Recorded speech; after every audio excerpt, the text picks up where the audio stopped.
Hypnos, H.P. Lovecraft. To S.L. Apropos of sleep, that sinister adventure of all our nights, we may say that men go to bed daily with an audacity that would be incomprehensible if we did not know that it is the result of ignorance of the danger. Baudelaire. May the merciful gods, if indeed there be such, guard those hours when no power of the will or drug that the cunning of man devises can keep me from the chasm of sleep. Death is merciful, for there is no return therefrom. But with him who has come back out of the nethermost chambers of night, haggard and knowing, peace rests nevermore. Fool that I was to plunge with such unsanctioned frenzy into mysteries no man was meant to penetrate. Fool or god that he was, my only friend, who led me and went before me, and who in the end passed into terrors which may yet be mine. We met, I recall, in a railway station, where he was the center of a crowd of the vulgarly curious. He was unconscious, having fallen in a kind of convulsion which imparted to his slight, black-clad body a strange rigidity. I think he was then approaching 40 years of age, for there were deep lines in the face, wan and hollow-cheeked, but oval and actually beautiful, and touches of gray in the thick, waving hair and small, full beard which had once been of the deepest raven black. His brow was white as the marble of Pentelicus, and of a height and breadth almost godlike. I said to myself with all the ardor of a sculptor that this man was a faun statue out of antique Hellas, dug from a temple's ruins and brought somehow to life in our stifling age, only to feel the chill and pressure of devastating years. And when he opened his immense, sunken, and wildly luminous black eyes, I knew he would be, thenceforth, my only friend, the only friend of one who had never possessed a friend before, for I saw that such eyes must have looked fully upon the grandeur and the terror of realms beyond normal consciousness and reality, realms which I had cherished in fancy, but vainly sought. So, as I drove the crowd away, I told him he must come home with me and be my teacher and leader in unfathomed mysteries, and he assented without speaking a word. Afterward I found that his voice was music, the music of deep vials and of crystalline spheres. We talked often in the night and in the day, when I chiseled busts of him and carved miniature heads in ivory to immortalize his different expressions. Of our studies it is impossible to speak, since they held so slight a connection with anything of the world as living men conceive it. They were of that vaster and more appalling universe of dim entity and consciousness which lies deeper than matter, time, and space, and whose existence we suspect only in certain forms of sleep, those rare dreams beyond dreams which come never to common men, and but once or twice in the lifetime of imaginative men. The cosmos of our waking knowledge, born from such an universe as a bubble, is born from the pipe of a jester, touches it only as such a bubble may touch its sardonic source when sucked back by the jester's whim. Men of learning suspect it little and ignore it mostly. Wise men have interpreted dreams, and the gods have laughed. One man with oriental eyes has said that all time and space are relative, and men have laughed. But even that man with oriental eyes has done no more than suspect. I had wished and tried to do more than suspect, and my friend had tried and partly succeeded.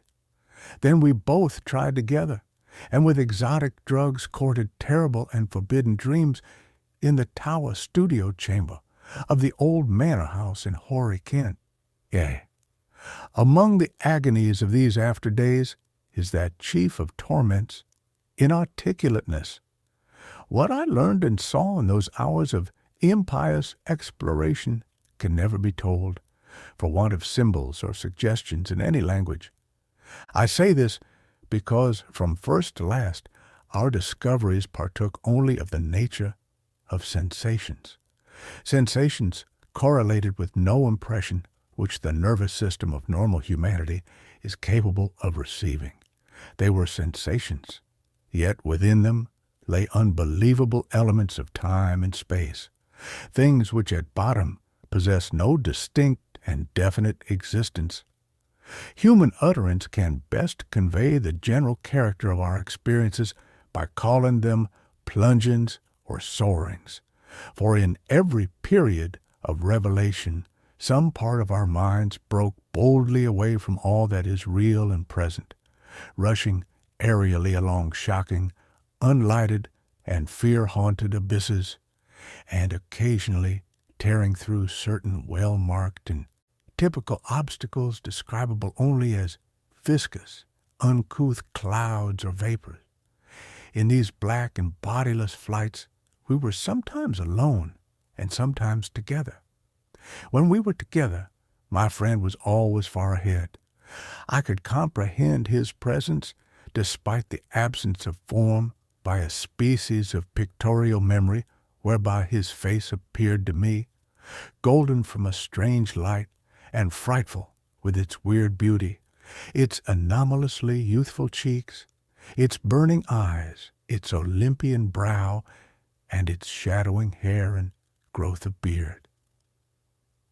Of the progress of time we kept no record, for time had become to us the merest illusion. I know only that there must have been something very singular involved, since we came at length to marvel why we did not grow old. Our discourse was unholy and always hideously ambitious. No god or demon could have aspired to discoveries and conquests like those which we planned in whispers. I shiver as I speak of them, and dare not be explicit, though I will say that my friend once wrote on paper a wish which he dared not utter with his tongue, and which made me burn the paper and look affrightedly out of the window at the spangled night sky. I will hint, only hint, that he had designs which involved the rulership of the visible universe and more, designs whereby the earth and the stars would move at his command, and the destinies of all living things be his.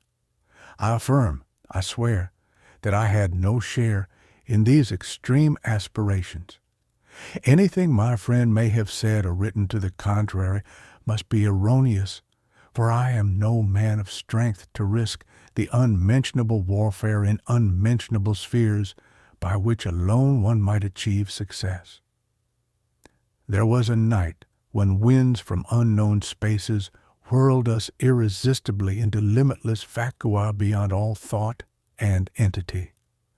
Perceptions of the most maddeningly untransmissible sort thronged upon us, perceptions of infinity, which at the time convulsed us with joy, yet which are now partly lost to my memory and partly incapable of presentation to others.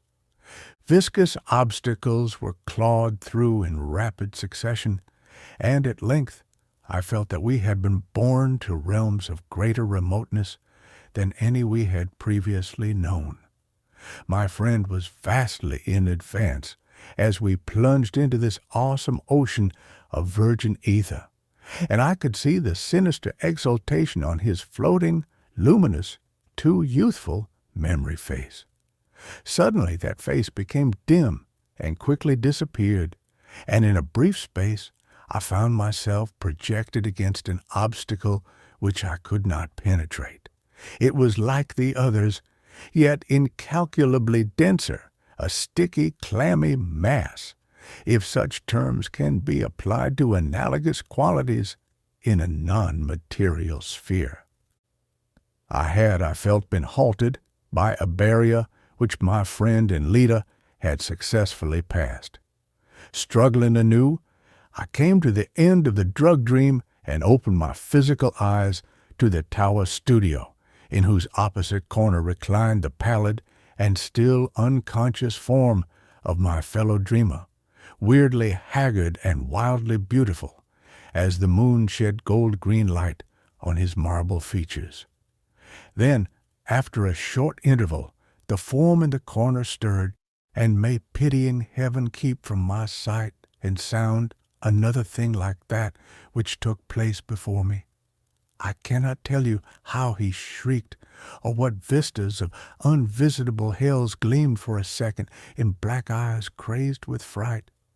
I can only say that I fainted, and did not stir till he himself recovered and shook me in his frenzy for someone to keep away the horror and desolation. That was the end of our voluntary searchings in the caverns of dream.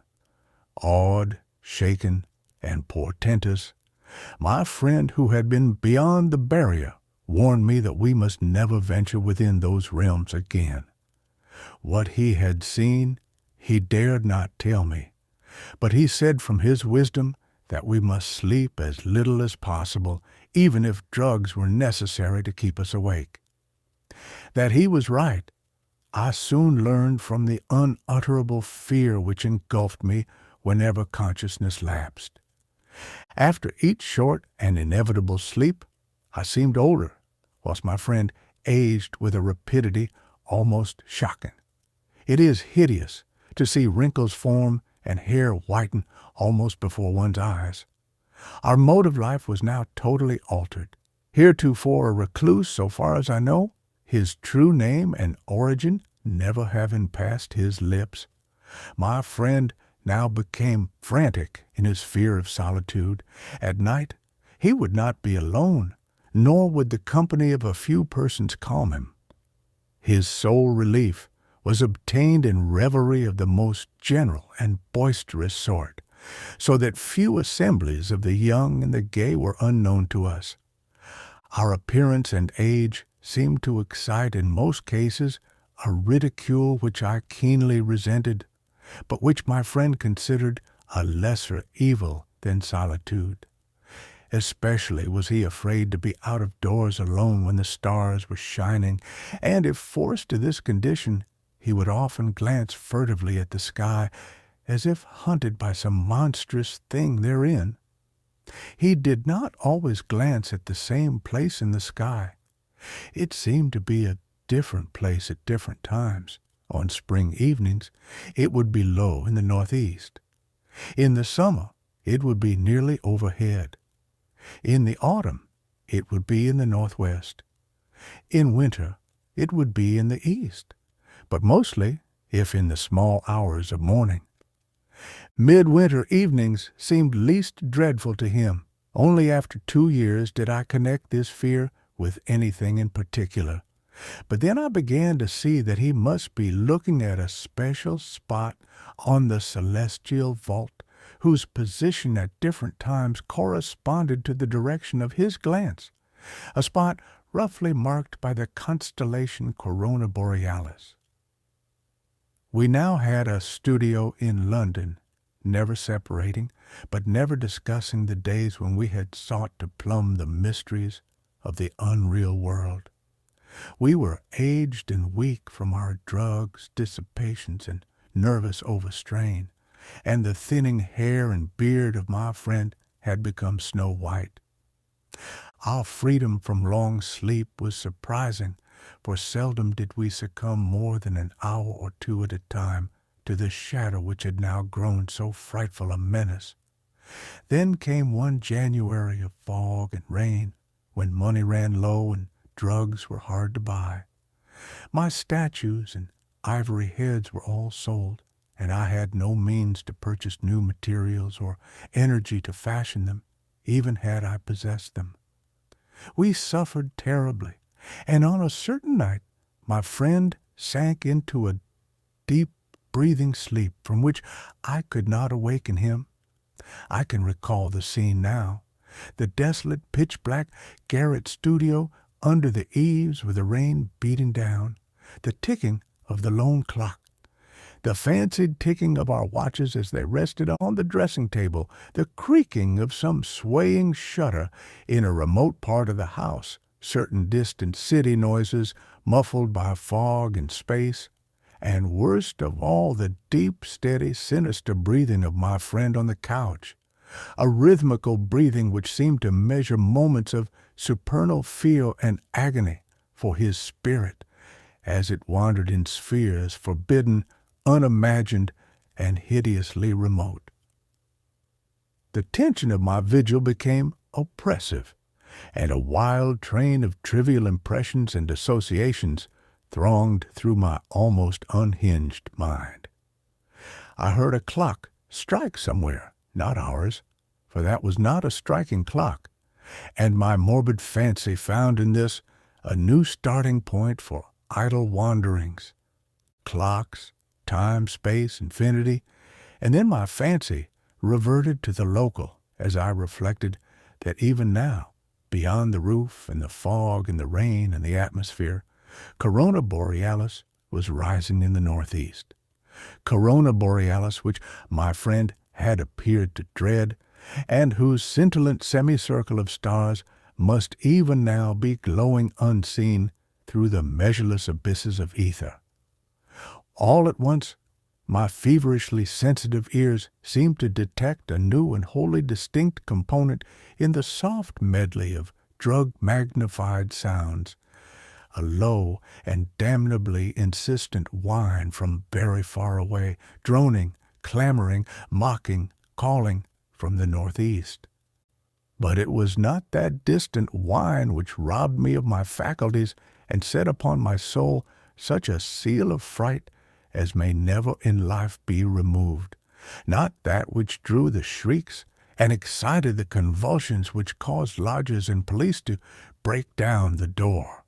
It was not what I heard, but what I saw, for in that dark, locked, shuttered, and curtained room there appeared from the black northeast corner a shaft of horrible red-gold light, a shaft which bore with it no glow to disperse the darkness, but which streamed only upon the recumbent head of the troubled sleeper, bringing out in hideous duplication the luminous and strangely youthful memory face as I had known it in dreams of abysmal space and unshackled time, when my friend had pushed behind the barrier to those secret, innermost, and forbidden caverns of nightmare. And as I looked, I beheld the head rise, the black, liquid, and deep-sunken eyes open in terror, and the thin, shadowed lips part, as if for a scream too frightful to be uttered. There dwelt in that ghastly and flexible face, as it shone bodiless, luminous, and rejuvenated in the blackness, more of stark, teeming, brain-shattering fear than all the rest of heaven and earth has ever revealed to me. No word was spoken amidst the distant sound that grew nearer and nearer. But as I followed the memory face's mad stare along that cursed shaft of light to its source, the source whence also the whining came, I too saw for an instant what it saw, and fell with ringing ears in that fit of shrieking and epilepsy which brought the lodgers and the police. Never could I tell, try as I might, what it actually was that I saw, nor could the still face tell, for although it must have seen more than I did, it will never speak again. But always I shall guard against the mocking and satiate Hypnos, lord of sleep, against the night sky, and against the mad ambitions of knowledge and philosophy. Just what happened is unknown, for not only was my own mind unseated by the strange and hideous thing, but others were tainted with a forgetfulness which can mean nothing if not madness. They have said, I know not for what reason, that I never had a friend, but that art, philosophy, and insanity had filled all my tragic life.